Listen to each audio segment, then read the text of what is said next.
open in the hope that a breeze might stir, but the velvet curtains hung straight as a carpenter's plum. "No need for menus," Mr. Roosevelt told the maitre d'. "We're working tonight, and we're in a hurry, aren't we, boys? We'll have the veal with truffles, I think, with petit pois, and some of those potatoes I like. Pomme Parisien. Would the commissioner care to see the wine list?" "Not tonight." On their way in, Rafe had noted the wine glasses and champagne flutes dotting the tables. He knew that Mr. Roosevelt enjoyed the occasional glass of white wine, but rarely indulged in anything stronger. Rafe suspected it had something to do with Elliot. The commissioner never discussed it, of course, but everyone knew that his beloved younger brother had passed away a few years ago, after a long bout with alcoholism. It had been in all the papers. But even if he wasn't imbibing himself, the other diners had nothing to fear from the police commissioner, even on a Sunday night. Despite Mr. Roosevelt's shocking decision to enforce state law, a man could still get a legal drink 7 days a week in New York City, as long as he was dining at a private club or hotel restaurant. The commissioner was right, of course. The law must be enforced, especially since his corrupt predecessors had reaped more in bribes for overlooking the Sunday closing rules than they had received in the department's official budget.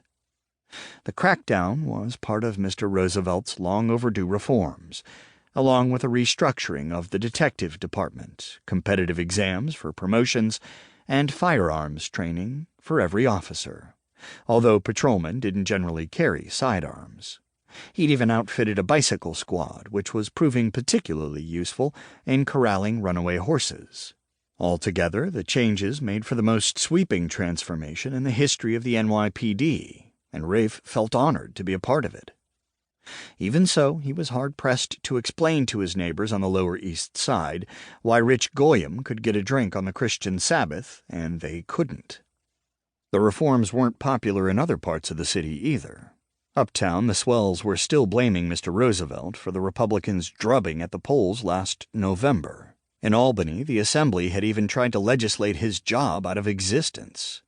This past May, the city comptroller had challenged Mr. Roosevelt to a duel with pistols, and the commissioner had accepted before cooler heads prevailed.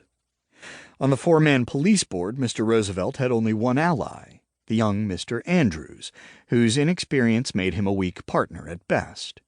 Even a newcomer like Rafe could see that with so few friends in the department and in his own party, the commissioner was in a hard place. Mr. Roosevelt's eyes settled on a table in the far corner. Following his gaze, Rafe made out the dark features and celebrated glower of J.P. Morgan. Not the richest man in America, but they said the most important. The man who financed corporations like General Electric and American Telephone and Telegraph, who controlled most of the country's railroads, who just last year had personally saved the federal government from default. But apparently, America's preeminent banker was taking dinner alone tonight. "Morgan lost his sister Sarah last month," Mr. Roosevelt murmured to his companions.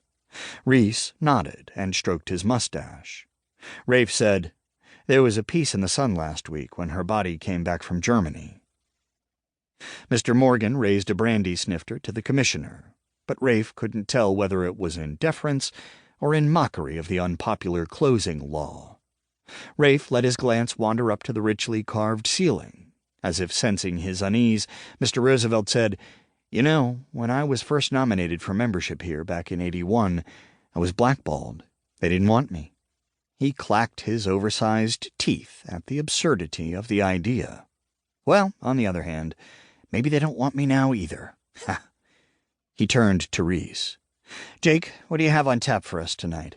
"I thought we might go down by the Brooklyn Bridge," Reese said in his raspy Danish burr. "We haven't been over there yet." For the past week, the pair had been touring the slums to see for themselves how the poor were coping in the deadly heat. Although the city had opened the public floating baths in the East and North Rivers for 24 hours a day, people were still dying, especially in the unventilated tenements, where temperatures could reach 120 degrees. Workers were collapsing on piers, in stables, behind pushcarts. Skinny-dipping boys were being swept away in the current. Night-shirted sleepers were rolling off rooftops where they'd gone hoping for some